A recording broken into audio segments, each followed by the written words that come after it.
After one night with her sister, the Alpha King returned, but the Lycan King took his Luna and twins. Welcome, everyone. Before we dive into today's unforgettable story, we have one small request. If you enjoy powerful tales of love, destiny, and breathtaking twists, please subscribe to the channel and turn on the notification bell so you never miss our newest stories. It only takes a second, it's completely free, and your support helps us continue creating emotional journeys like the one you're about to experience. Thank you for being part of our community. Before we begin, let us know in the comments where you're watching from and what time it is in your part of the world. We love seeing how these stories connect people across different countries and time zones. And now, without further delay, let's begin today's story. Some promises are broken by lies, but destiny has a way of remembering the truth. The first cry of the newborn twins echoed through the tiny wooden cabin hidden deep within the silver pine forest, blending with the whisper of rain against the roof. Aurora Hale held the babies close to her chest, tears sliding silently down her pale cheeks, not from fear, but from the overwhelming realization that she was completely alone. 5 years earlier, she had believed the moon goddess had finally smiled upon her. One unforgettable evening had changed everything. The Alpha King, Cale Thornridge, had crossed her path during a night of confusion, secrets, and desperate choices. Before sunrise, he was gone without a single promise, leaving behind only unanswered questions and memories that no one would ever believe. By the time Aurora discovered she was carrying twins, the entire northern pack had already decided her fate. They whispered that she was a liar. They called her shameless. Some insisted she had invented the story to steal attention from her older sister, the woman everyone admired. Others simply looked away whenever she walked through the village square, as though loneliness itself could spread from one soul to another. Aurora never defended herself. She had learned that truth did not always arrive when people demanded it. Sometimes truth waited patiently until hearts were finally ready to accept it. Instead of chasing forgiveness from those who had already judged her, she poured every ounce of her strength into raising Noah and Elena. Their little cabin was humble, surrounded by towering pines and a small creek where the twins loved to skip stones every afternoon. They laughed easily, asked endless questions, and filled every quiet corner with life. Aurora often wondered how children who had grown up without a father could still smile with such fearless joy. Yet there were moments she could never explain. On nights when the full moon painted the forest silver, both children would wake at exactly the same moment and stare toward the northern mountains. Their blue eyes shimmered with faint silver light that disappeared before dawn. Birds gathered silently outside their windows without fear. Even injured animals wandered toward the cabin as though searching for something only the twins possessed. Aurora convinced herself these were only strange coincidences. She refused to let old legends steal the peaceful life she had built. Hundreds of miles away, beyond forests no ordinary wolf dared enter, an ancient throne carved from black stone stood beneath an endless moonlit sky. Upon it sat Lucian Ashbourne, the Lycan King, the last guardian of the first moon blood, a lineage so ancient that even Alpha King spoke of it only in forgotten stories.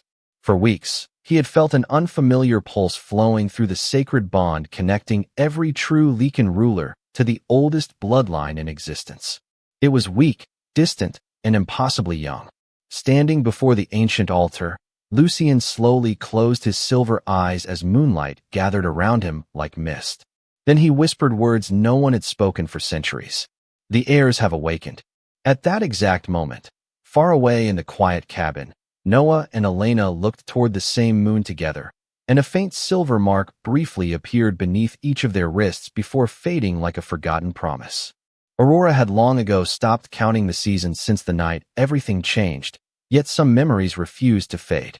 5 years earlier, the Moon Blessing Festival had filled the capital with music, silver lanterns, and hopeful hearts. Every unmated wolf believed destiny might finally reveal itself beneath the full moon. Aurora had never dreamed of standing among the honored families. She had only attended to help her older sister, Vivian Hale, whose beauty and confidence drew every admiring glance. Vivian had always been the family's pride, while Aurora quietly accepted the background, believing kindness mattered more than attention. That evening, An unexpected storm swept across the mountains far earlier than the elders had predicted. Fierce winds scattered the ceremonial torches, and frightened horses broke loose through the crowded streets. The celebration dissolved into confusion as families rushed to find shelter. Aurora became separated from Vivian while helping a frightened child find his parents. As rain poured from the dark sky, she found herself guided toward an abandoned hunting lodge where a lone traveler had taken refuge. The stranger's silver eyes reflected the firelight with quiet authority, yet his traveling cloak concealed every royal symbol that would have revealed his identity. Neither of them understood how deeply ancient destiny had already begun weaving their paths together. They spoke only a handful of honest words that night. Aurora offered dry blankets, warm tea, and simple kindness to a traveler who appeared exhausted by responsibilities he never named. He listened as she spoke about ordinary dreams, about wanting a peaceful home and a family built on trust instead of power. Before dawn, urgent riders arrived carrying news that demanded the traveler's immediate return to the northern frontier, where border tensions threatened every allied pack. He left before sunrise, believing fate would eventually guide him back to the gentle woman whose courage had remained unchanged even when she believed he was nothing more than a stranger. But while Kale rode north to answer his duty as Alpha King, another story quietly took shape behind him. Vivian discovered the truth before anyone else. She recognized the royal crest hidden beneath the discarded cloak left inside the lodge and understood exactly who Aurora had unknowingly met. Instead of celebrating her sister's extraordinary fortune, envy settled deep inside her heart. When Kale later sent trusted messengers searching for the young woman from the hunting lodge, Vivian welcomed them first. With calm confidence, she claimed there had been a misunderstanding. She told them Aurora had laughed at the mysterious traveler once she discovered he possessed no wealth, then fled before dawn with another man. The compassionate woman from the cabin, Vivian insisted, had actually been herself. The exhausted messengers had no reason to doubt her carefully crafted story.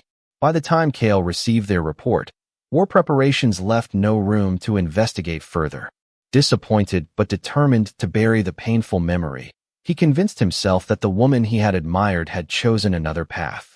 Back in the quiet village, Aurora waited through endless weeks, never knowing anyone had searched for her at all.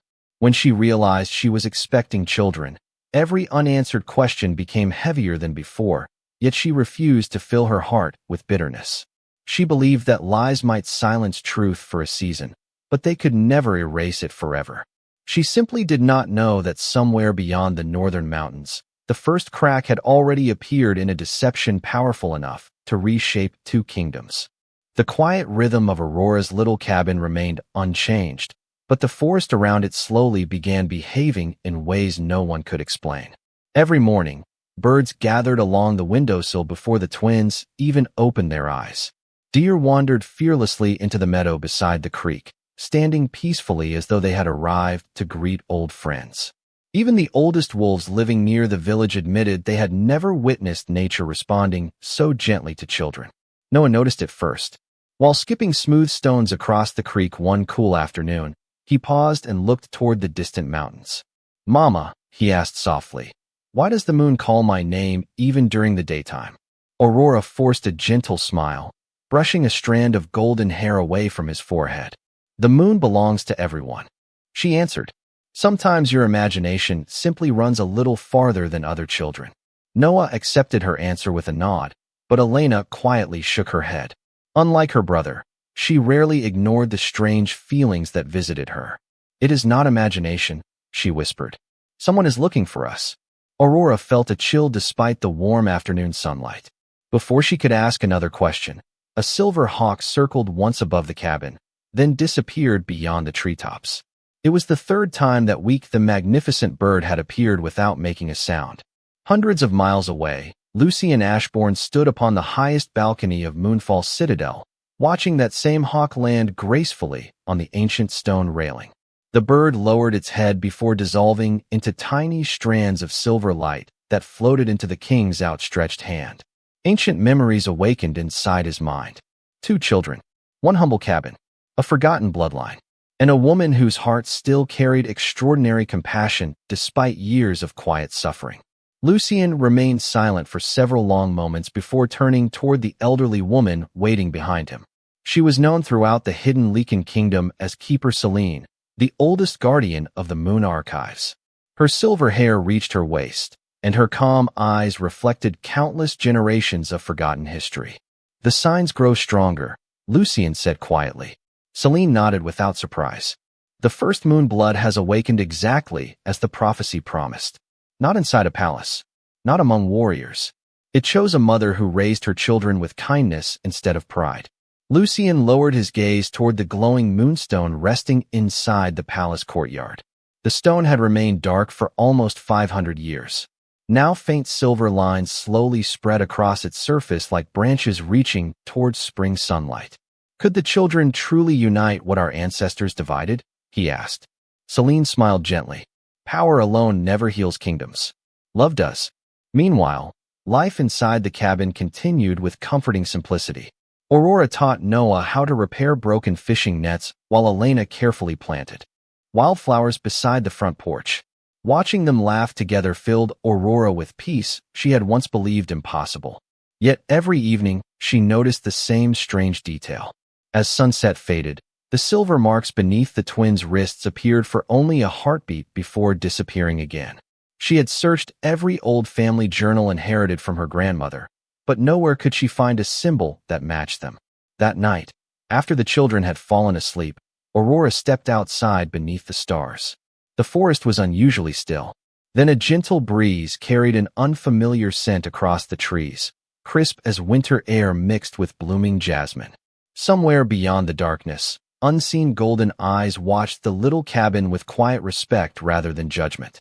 Lucien had finally arrived, but instead of announcing himself, the Lycan King chose to observe the family from afar, because ancient wisdom had taught him that destiny should never be rushed, only recognized when the time was right. The following morning arrived wrapped in golden sunlight, and for a few precious hours Aurora almost believed the strange feeling from the previous night had simply been her imagination. Noah and Elena raced across the meadow chasing bright butterflies while laughter echoed through the trees with the effortless happiness only children could create. Aurora watched them from the porch as she mended one of Noah's jackets, silently thanking the moon goddess for another peaceful day. Yet peace, she had learned, often arrived just before life changed forever. As the afternoon breeze carried the scent of fresh pine through the valley, several riders wearing the crest of the northern pack appeared along the narrow forest trail. Their polished armor reflected the sunlight, making them impossible to ignore. Villagers stepped outside their homes, exchanging curious whispers as the riders stopped in front of Aurora's small cabin. The captain removed his gloves respectfully before speaking. "Aurora Hale, by order of Alpha King Kale Thornridge, you are requested to return to the capital." Aurora remained perfectly still. It had been 5 years since anyone connected to the royal court had spoken her name with even a trace of respect. "There must be a mistake," she answered calmly. "The Alpha King has no reason to summon me." The captain lowered his eyes.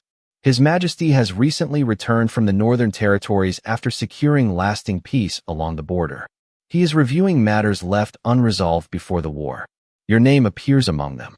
Aurora felt her heartbeat quicken, but she refused to let old memories cloud the life she had built.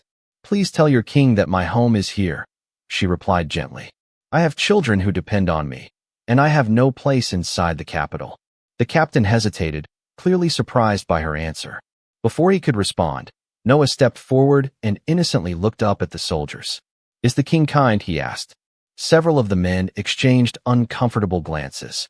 No one knew how to answer such a simple question. Finally, the captain smiled politely. "He tries to be."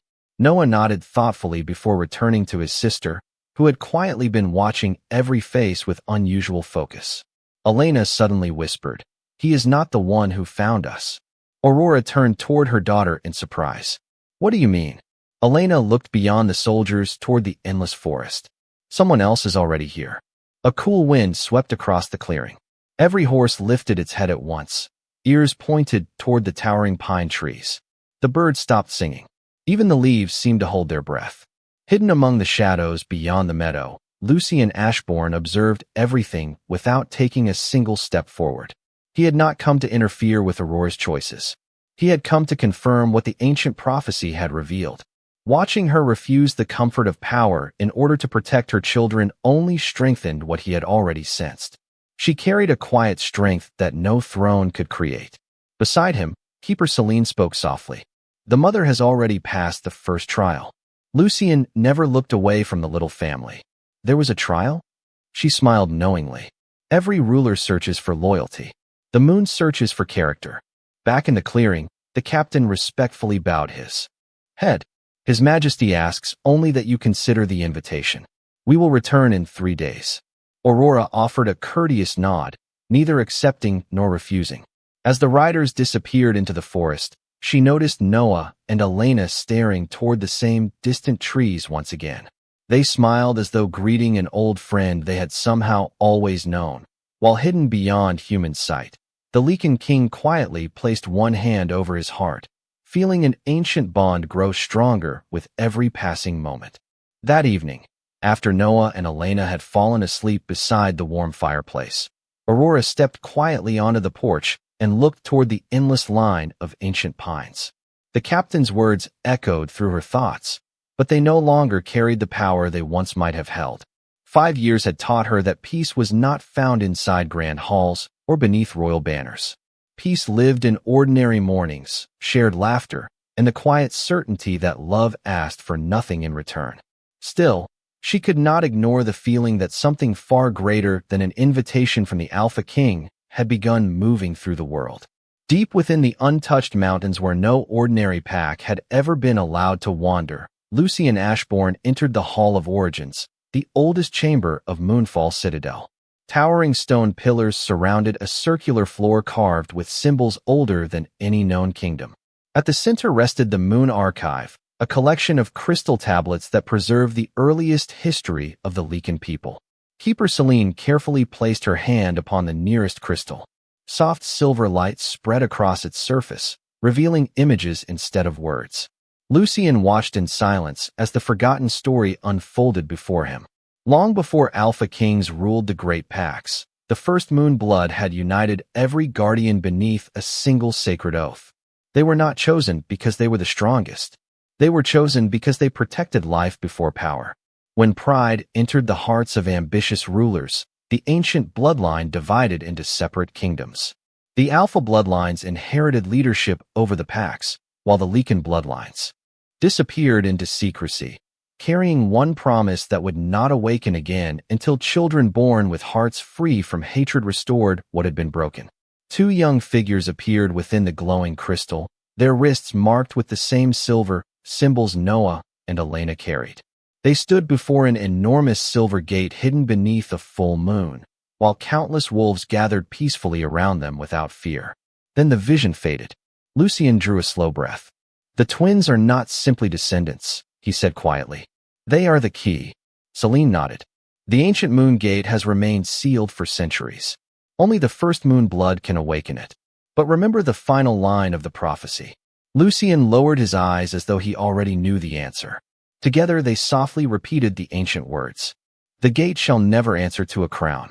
It shall open only for a family united by truth. Meanwhile, hundreds of miles away, Cale Thornridge stood alone inside the royal library, searching through reports from 5 years earlier. Every page deepened the uneasy feeling growing inside him. Small details no longer matched the story he had accepted without question. The messenger's accounts contained missing dates. Witnesses disagreed about simple facts. Even Vivian's statements had quietly changed over time. For the first time since returning from the war, Cale wondered whether his greatest failure had not happened on a battlefield at all. He closed the final journal and looked toward the moon shining beyond the palace windows. A memory returned with unexpected clarity.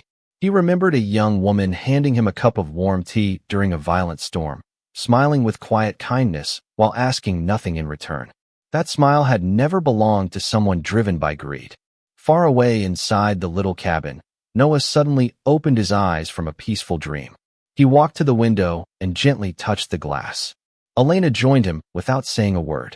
High above the forest, a silver light briefly crossed the night sky before disappearing behind the mountains.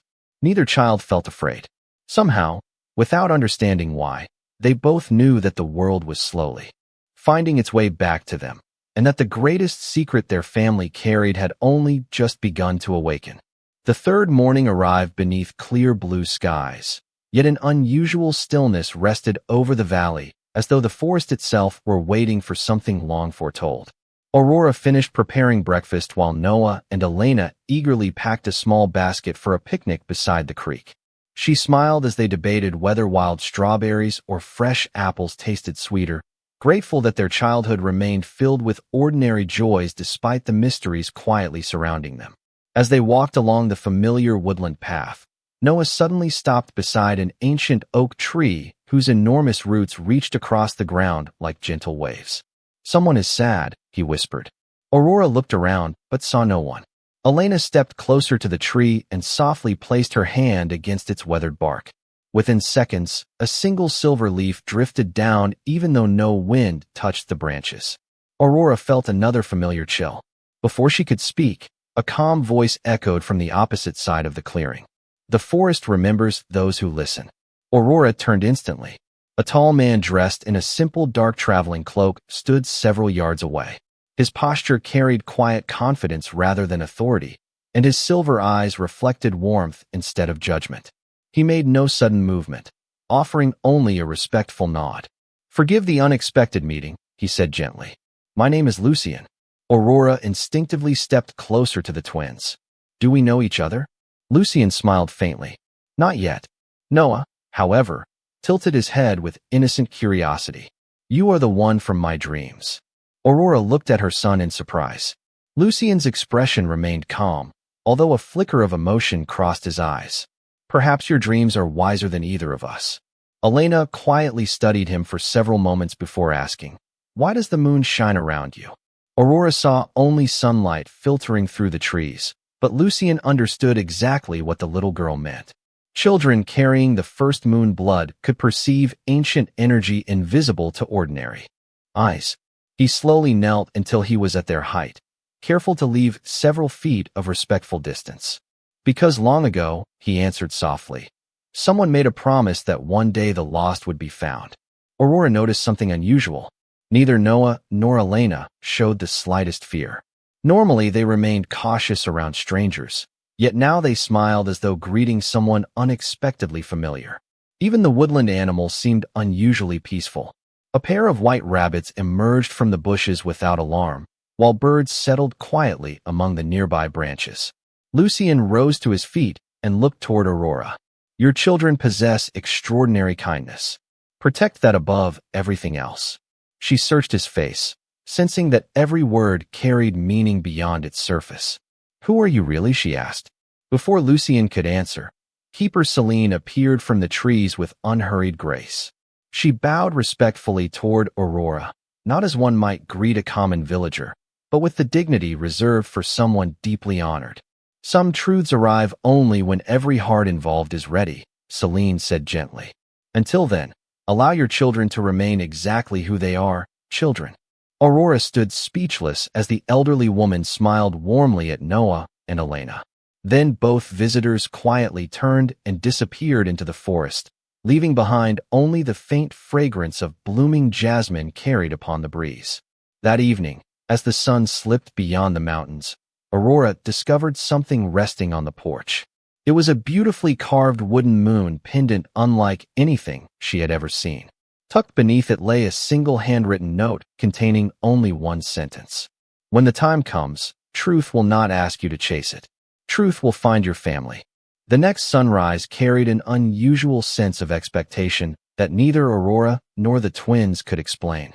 The wooden moon pendant remained on the kitchen table, catching the morning light with a soft silver glow that seemed almost alive. Aurora picked it up several times, wondering who could have crafted something so beautiful, yet every instinct told her it was more than a simple gift. Noah reached out and gently touched the carved moon. The silver mark beneath his wrist shimmered for the briefest moment before fading again. Elena smiled quietly. "It knows us," she whispered. Aurora looked from one child to the other, realizing that whatever mystery surrounded her family was becoming impossible to ignore. Later that afternoon, another group of riders approached the cabin, but this time there was only one horse at the front. As the rider removed his traveling cloak, Aurora felt the world around her become perfectly still. Cale Thornridge stood before her, no royal escort, no ceremonial armor, only a man carrying years of quiet regret in his eyes. He stopped several feet away, making certain not to intrude upon the peaceful home she had built. "Aurora," he said softly, speaking her name with a tenderness she had never expected to hear again. She remained calm, although countless memories stirred beneath the surface. "Your messengers already delivered your invitation," she answered politely. Cale nodded. "I did not come to force you back to the capital." He lowered his gaze for a moment before continuing. "I came because I believe I have been living with a terrible mistake." Aurora said nothing. Some apologies deserved silence before they deserved answers. Noah and Elena stepped onto the porch beside their mother, studying the unfamiliar visitor with innocent curiosity. Cale looked at the children, and for reasons he could not explain, an overwhelming feeling settled inside his heart. Their eyes, their quiet expressions, even the way Noah instinctively stood protectively beside his sister felt strangely familiar. Before anyone could speak again, Elena looked directly at Cale and asked the question that had quietly waited for 5 years. "Are you the man Mama used to wait for?" Time itself seemed to pause. Cale slowly closed his eyes, unable to hide the sorrow crossing his face. "I should have come much sooner," he admitted. Aurora looked toward the distant mountains instead of at him. "Sometimes people arrive exactly when they choose to," she replied. "Not always when they are needed." Her words carried no anger, only truth. At that very moment, hidden among the towering pines beyond the clearing, Lucien and Keeper Celine observed the meeting from a respectful distance. Lucien made no effort to interrupt. "He finally sees them," Celine said quietly. Lucien nodded. "He sees them with his eyes. Whether he learns to see them with his heart remains his choice." Suddenly, the wooden moon pendant resting inside the cabin began glowing with gentle silver light. The twins turned toward the open doorway at the same instant, as though hearing a distant voice carried on the wind. Without fear, Noah softly whispered, "The gate is waking." Neither Aurora nor Cale understood his words, but Lucien did. Deep beneath Moonfall Citadel, far beyond the reach of every known kingdom, the ancient moon gate had begun shining for the first time in centuries. The prophecy was no longer waiting for the future. It had quietly entered the present, and every choice made from this moment forward would shape not only one family, but the destiny of 2 ancient bloodlines. That night, no one inside the little cabin slept deeply. The moon pendant resting upon the wooden table continued to glow with a gentle silver light that brightened whenever Noah and Elena drew near. Aurora watched her children from the doorway of their room, wondering how many unanswered questions could fit inside one quiet life. She had spent years believing that protecting them meant keeping them hidden from kings, old legends, and painful memories. Now it seemed destiny had found them anyway. Before sunrise, Cale remained outside beside the old oak tree instead of returning to the capital. He had refused every comfort offered by his guards, choosing instead to sit alone beneath the same branches that had sheltered Aurora's family for years. The silence gave him something battlefields never had, time to face the truth. Every memory returned with greater clarity. The warmth of a humble cabin during a violent storm. A woman whose kindness expected nothing in return. A smile that had never once asked whether he was a king or an ordinary traveler. Slowly, Cale understood the painful difference between believing a story and searching for the truth. When Aurora stepped outside carrying 2 cups of warm tea, she quietly placed one beside him without saying a word.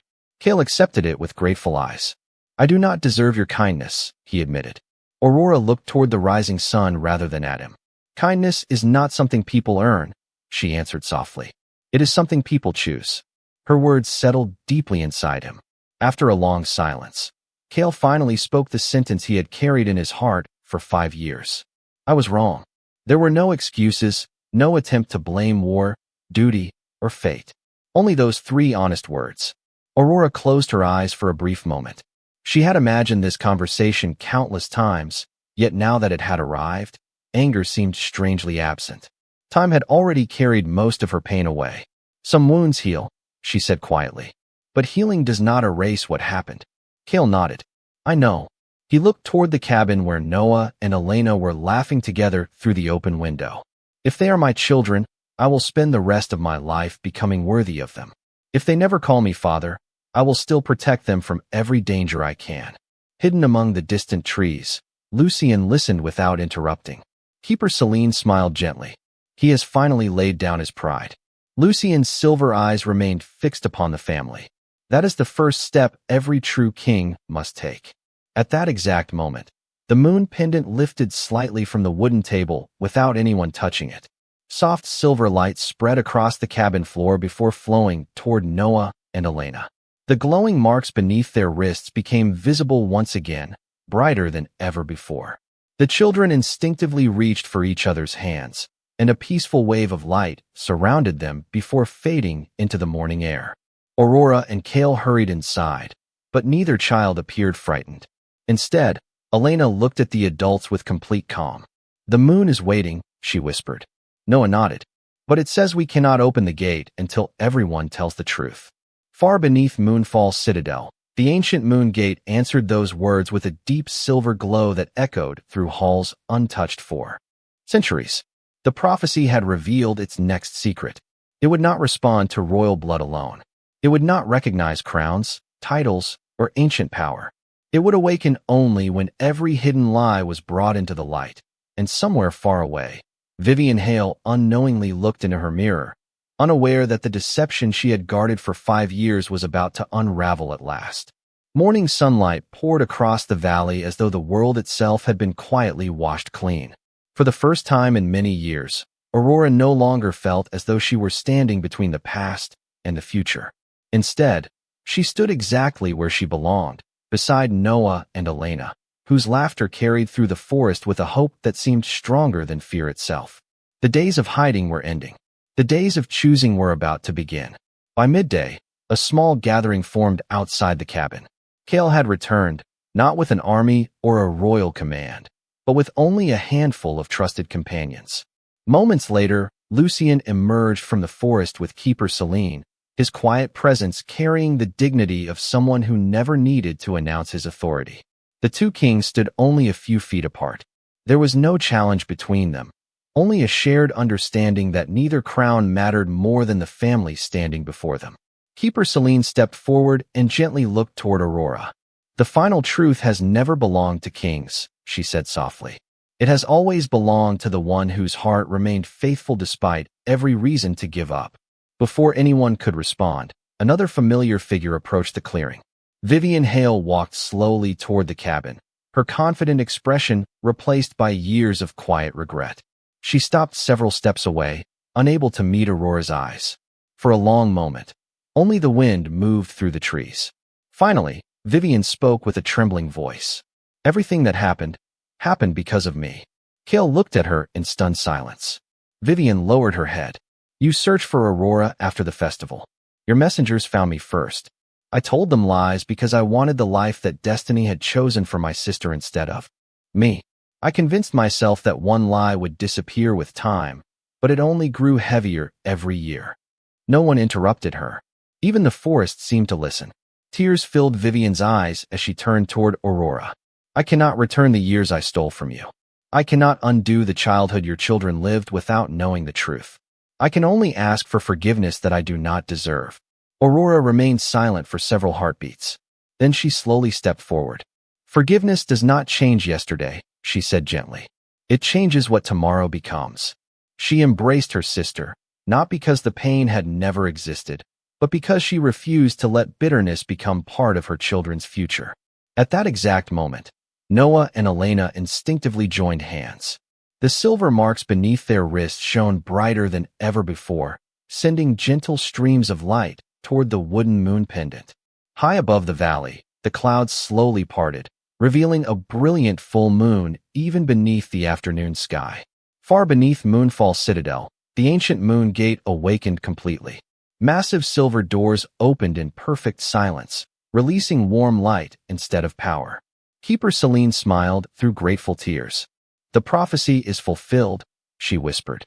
Not because the strongest have won, but because truth, compassion, and forgiveness stood together. Lucian looked toward Aurora with quiet respect. The moon never chose you because you would become a queen, he said. It chose you because you never stopped being yourself. Kale gently knelt before Noah and Elena, not as a king before his heirs, but as a father asking for the chance to earn their trust. The twins smiled, each taking one of his hands without hesitation. As the peaceful light spread across the valley, every ancient division between Alpha and Lycan quietly faded into history, proving that the greatest legacy was never written by crowns or bloodlines alone, but by ordinary people who chose love over pride, truth over fear, and hope over every wound the past had left behind.